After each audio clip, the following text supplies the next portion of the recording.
The 1970s had a way of producing songs that completely took over the radio, then slipped away and were never quite heard again. Artists who had one shot, made it count, and then disappeared. These are the 1970s one-hit wonders you haven't heard in decades. Number 10. In the Summertime by Mungo Jerry, 1970. In the summertime when the weather is high, you can stretch right up and Ray Dorset formed Mungo Jerry in 1970 in Ashford, Middlesex, England, piecing together a band with no drummer that drew on skiffle, blues, country, and jug band sound, banjo, stand-up bass, piano, homemade percussion. Dorset wrote In the Summertime in roughly 10 minutes while on break from his regular job at a Timex laboratory. have a drink, have a drive, go out and see what you can find. When the band's management pushed for a single, the band thought a different song was the better choice. Producer Barry Murray disagreed. The problem was length. The original recording ran barely 2 minutes. To extend it, Murray played the recording again from the beginning with a slightly different mix, and the two halves were separated by the sound of a sports car roaring past the studio. The band's first public performance under the Mungo Jerry name came on May 23, 1970, at the Hollywood Music Festival in Staffordshire, a bill that also included Traffic, Black Sabbath, Free, and the Grateful Dead, making their first ever performance in the United Kingdom. Mungo Jerry played in the afternoon as the sun came out. The crowd, by the band's own account mostly lying around in the grass, responded to something about the song that was impossible to miss. Within weeks, In the Summertime was #1 across most of the world. Australia, Canada, the United Kingdom, France, Ireland, Italy, the Netherlands, Norway, Sweden, West Germany, and more. In the United States, it reached #3 on the Billboard Hot 100. In the summertime when the weather is high, you can stretch right up and Worldwide sales have been estimated at between 8 and 16 million copies. In the UK, the band went on to have several more charting singles, including 2 additional #1s. In the United States, In the Summertime was their only hit. The band's name came from banjo player Paul King, who found it in a T.S. Eliot poem, the same source material that would eventually become the Andrew Lloyd Webber musical Cats. in the summertime when the weather is high, you can stretch right up and Number 9. Mr. Big Stuff by Jean Knight, 1971. The big stuff. Who do you think you are? Jean Knight was born Jean Caliste in New Orleans in 1943, spent years recording small singles on regional labels through the 1960s, and eventually walked away from music when nothing gained any national traction. She took a job in the kitchens at Loyola University in New Orleans. That could have been the end of the story. The big stuff. Who do you think you are? In 1970, songwriter Ralph Williams came looking for her. Through Williams, Knight connected with producer and arranger Wardell Quazur, one of the central figures in New Orleans soul music, and went into Malaco Studios in Jackson, Mississippi in May of that year. It was the same session on the same day in which King Floyd recorded Groove Me. Both tracks were finished and then shopped to national labels, and both were rejected across the board. Big stuff. You're never gonna get my love. When Groove Me broke nationally and hit #1 on the R&B chart in early 1971, a Stax Records publisher named Tim Whitsett remembered the tape from that same Jackson session and pushed to have Mr. Big Stuff released. Stax put it out in the spring of 1971. It climbed to #2 on the Billboard Hot 100 and spent 5 straight weeks at #1 on the R&B chart. It was certified double platinum and earned Knight a Grammy nomination for Best R&B Vocal Performance Female. She lost to Aretha Franklin's version of Bridge Over Troubled Water, which is about as imposing a competitor as there is. Now I know the girl I've seen you with. Follow-up singles for Stax didn't reach the same heights, and the label eventually parted ways with her. Knight continued performing on the regional circuit for decades and was inducted into the Louisiana Music Hall of Fame in 2007. She passed away in November 2023 at the age of 80. Big stuff. You're never gonna get my love. Number 8, Brandy, You're a Fine Girl by Looking Glass, 1972.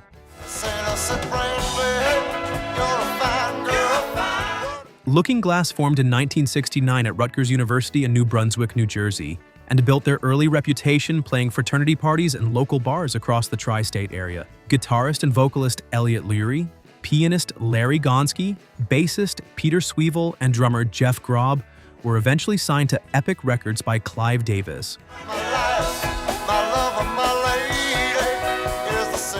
Lurie wrote Brandy with a high school girlfriend named Randy in mind. He changed the name for the song. It ended up buried as the second track on the band's self-titled debut album. The first single from that album, Don't It Make You Feel Good, went nowhere. That could have been the end of the story. What changed things was a Washington, D.C. radio programmer named Harv Moore at WPGC, one of the most powerful top 40 stations in the country. Epic promoter Robert Mandel brought Moore a test pressing of the full Looking Glass album and urged him to listen past the first track. Moore put Brandy into heavy rotation. Within 2 days, his switchboard was jammed with calls. Moore later said he had never seen that kind of listener response to any record in 15 years of radio. Epic Rush released the single. Based purely on requests, the song was the #1 record in Washington, D.C. before a single physical copy had arrived in stores.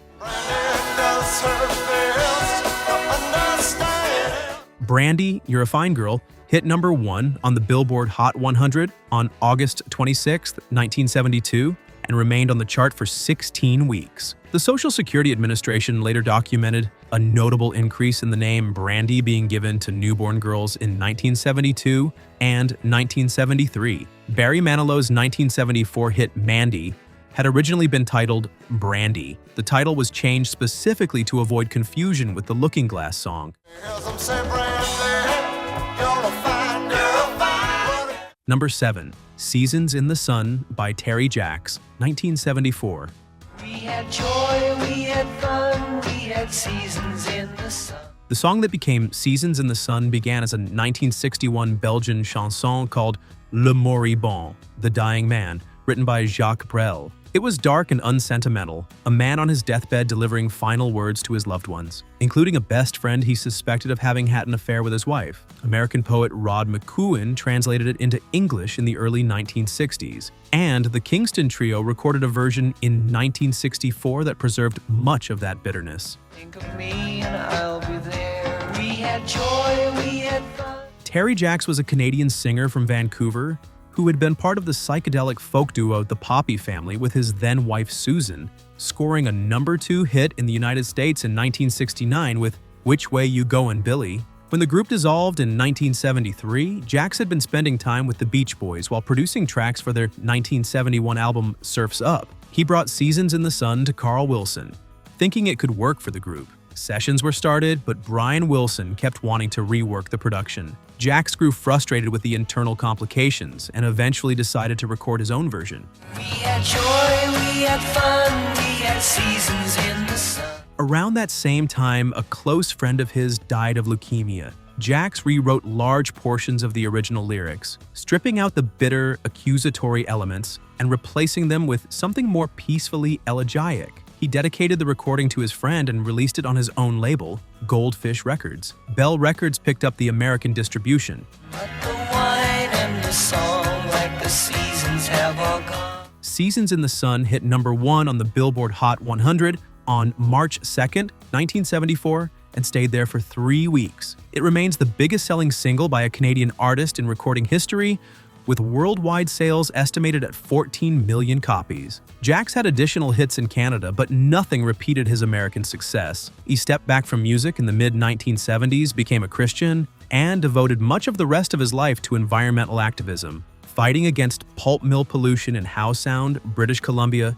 through legal battles and organized public campaigns. He passed away in March 2022. I wish that we could both be there. We had joy, we had fun. Number 6. Kung Fu Fighting by Carl Douglas, 1974.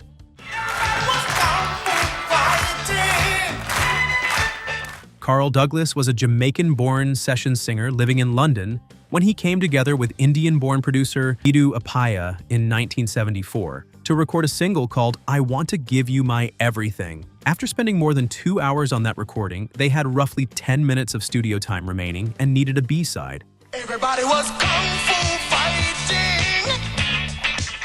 Douglas had some lyrics with him. Bidu chose the one about Kung Fu. The martial arts film craze had been building for years. Bruce Lee had died in 1973 just as Enter the Dragon was becoming a global hit. And the American television series Kung Fu, starring David Carradine, was in the middle of a successful run. Bidoo put a melody together and they recorded the whole thing in 2 takes. He later said he went deliberately over the top on the grunts and chopping sounds because nobody was going to listen to the B-side anyway. In fact, it was a little bit frightening. When they brought both recordings to Pi Records, the label executive immediately said the B-side should be the A-side. The BBC initially rejected the song, concerned it encouraged violence. Once dance club DJS got hold of it, however, it spread through London's nightlife so quickly that the BBC reversed course. Kung Fu Fighting topped the UK chart in September 1974 and held for 3 weeks. It then reached number 1 on the Billboard Hot 100 on December 7, 1974, where it stayed for 2 weeks. It sold 11 million copies worldwide, making it one of the best-selling singles in recording history. Bidoo later recalled that during its first 5 weeks in Britain, the record received 0 radio play and sold not a single copy until the clubs discovered it. Everybody was kung fu fighting. A follow-up, Dance the Kung Fu, appeared in 1975 and found modest success overseas, but did not break the American top 40. Douglas continued recording through the late 1970s without approaching the scale of his debut. He has appeared periodically over the decades at revival events, comfortable with his status as the man behind one of the most recognized pop moments of the era. It was kung fu fighting. Number 5, Vehicle by the Ides of March, 1970. Love ya, I need ya, I want you guys to try. The Ides of March formed in Berwyn, Illinois in 1964 under the name The Shondells, a name they dropped after Tommy James and the Shondells began charting nationally, and the similarity caused problems. Fronted by guitarist and singer Jim Paterick, the band played the Chicago circuit through the late 1960s, gradually adding a horn section and rebuilding their sound around the jazz rock style that Blood, Sweat, and Tears in Chicago had made commercially viable. Paterick wrote Vehicle about a girl who seemed to come around mostly when she needed a ride somewhere. The band considered the song so unremarkable that when they sent a demo tape to Warner Brothers Records with 4 songs on it, Vehicle was listed last. Warner Brothers called back and said they didn't care about the first 3. Number 4 was the hit. A radio programmer at WLS in Chicago, one of the most powerful stations in the country, heard an early version and recommended one specific addition, a call and response section in the chorus to give it life. The band added it, went back into the studio, and the finished recording became, at the time, the fastest-selling single in Warner Brothers Records history. Vehicle reached number 2 on the Billboard Hot 100 in May 1970, held from the top by American Woman by the Guess Who. The song's brass-heavy sound convinced many listeners on first hearing that it was a new Blood, Sweat, and Tears release. The band spent the summer of 1970 playing festival bills alongside Led Zeppelin, Janis Joplin, and the Grateful Dead. No follow-up single cracked the top 40. The Ides of March broke up in 1973. Paterick co-founded Survivor in 1978, and in 1982 co-wrote Eye of the Tiger for the Rocky III soundtrack, which spent 6 weeks at number 1. He has written material for Sammy Hagar, 38 Special, the Doobie Brothers, and Cheap Trick, among others. The Ides of March reunited in 1990 and have continued to perform periodically. Vehicle still surfaces on classic rock stations, but most people who hear it today have no idea who made it. Number 4, Spirit in the Sky by Norman Greenbaum, 1970.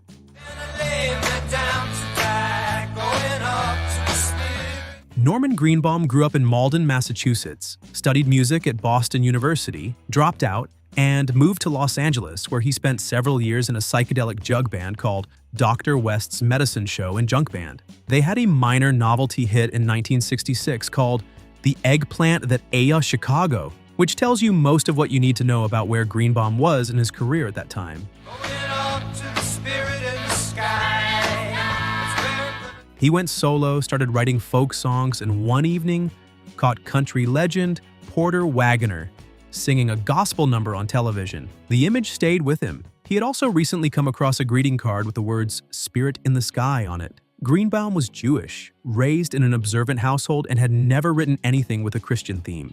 But the combination of those two things kept coming back to him. He sat down and wrote the lyrics in roughly 15 minutes. The distinctive sound came from a Fender Telecaster modified with a built-in fuzz box, a small 9-volt circuit that produced a grinding, enormous tone when activated. That riff became the backbone of the recording. Producer Eric Jacobson added the Stovall sisters from Oakland on gospel vocals, along with tambourines, hand claps, and heavy drums. The result sat at a strange crossroads of boogie rock, blues, and gospel.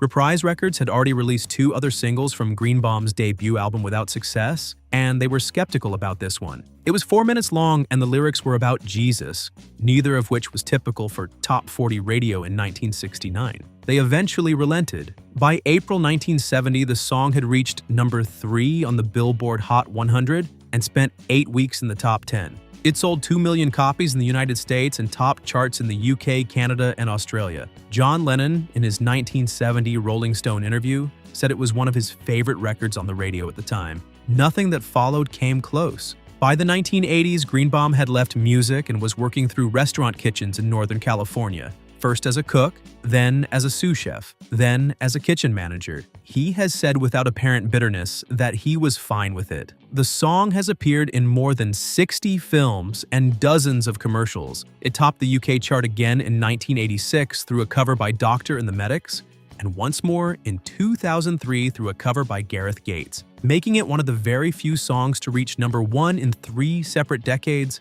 by 3 different acts. Number 3, Play That Funky Music by Wild Cherry, 1976.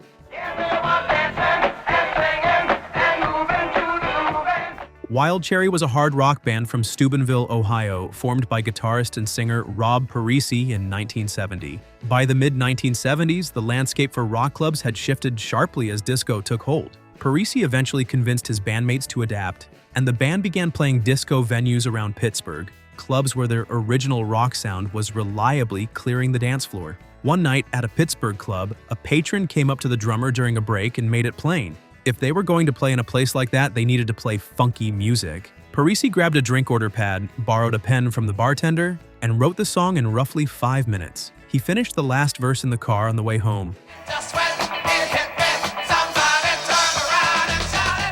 The song was originally planned as the B-side to a cover of the Commodores' I Feel Sanctified. The band's label, Sweet City Records in Cleveland, heard both sides and told Parisi to reverse them. The B-side was the hit. Play That Funky Music entered the Billboard Hot 100 near the bottom in April 1976 and spent months climbing. By September 18, 1976, it had reached number 1 on both the Hot 100 and the R&B chart simultaneously. It was the 5th highest charting song of the entire year on Billboard's year-end rankings. The band received Grammy nominations for Best New Vocal Group and Best R&B Performance by a Group, and won an American Music Award for Top R&B Single of the Year. Wild Cherry released 2 more albums, neither producing a top 40 hit. The band dissolved in 1979. Parisi later pursued a copyright infringement lawsuit after Vanilla Ice sampled the track without clearing it for a 1989 recording that also became a hit. Parisi was awarded $500,000 in the settlement. 2. Ring My Bell by Anita Ward, 1979.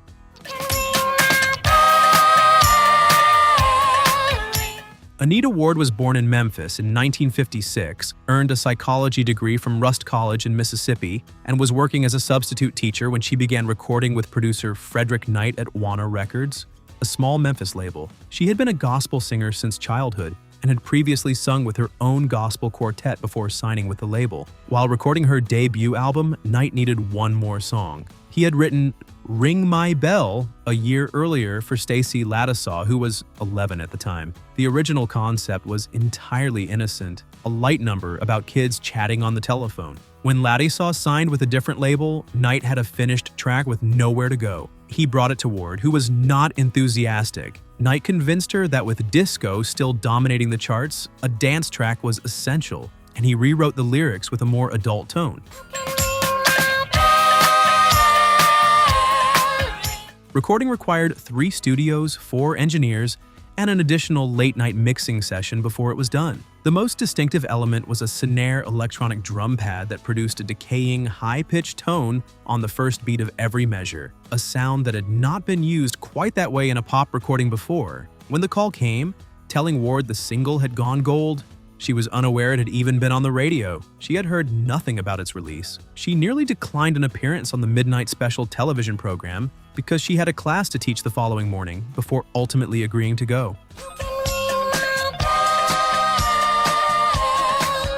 Ring My Bell reached number 1 on the Billboard Hot 100 in June 1979, also topping the R&B chart and the disco Top 80 chart, and hit number 1 in the United Kingdom as well. Ward received a Grammy nomination for Best Female R&B Vocal Performance. A follow-up single peaked at number 87 and disappeared. A third album was planned but collapsed over contractual disputes. The disco era was winding down, and with it, the commercial moment Ward had briefly occupied. Number 1, Welcome Back by John Sebastian, 1976.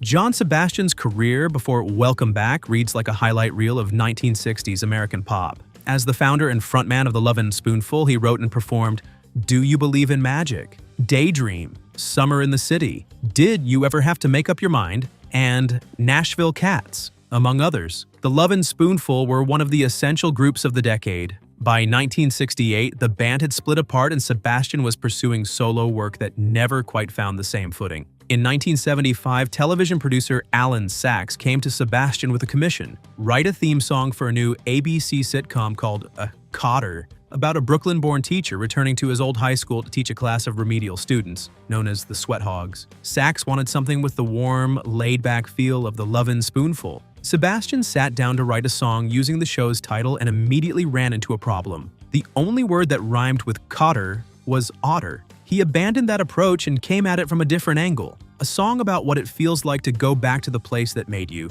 Welcome back, welcome back, welcome back. He brought it to Sachs, who liked it enough that the producers changed the title of the entire show to match the song. Welcome Back. Cotter premiered on ABC in September 1975 and became one of the network's biggest hits. It launched the career of John Travolta, who played one of the Sweat Hogs. The theme song, as written for television, ran less than a minute long. Listener demand created enough appetite for a full single that Sebastian wrote a second verse and extended the track to nearly 3 minutes. Producer Steve Barry, who had co-produced the #1 hit, Theme from SWAT, earlier that same year, worked on the release with him. Early pressings carried the words Welcome Back Cotter on the label to make the connection to the show explicit, though no version of the character's name appears anywhere in the song's lyrics or title. And I know what a scene you were learning in. The Lovin' Spoonful remain rightfully celebrated as one of the essential bands of the 1960s. Sebastian's solo chapter, commercially speaking, begins and ends with a theme song that a television producer loved enough to rename an entire show after. It spent 1 week at #1 and then, like most of the songs on this list, gradually drifted out of regular rotation. All these decades later, hearing it for the first time in years still feels exactly like what it was always meant to feel: a welcome back. Welcome back, welcome back, welcome back.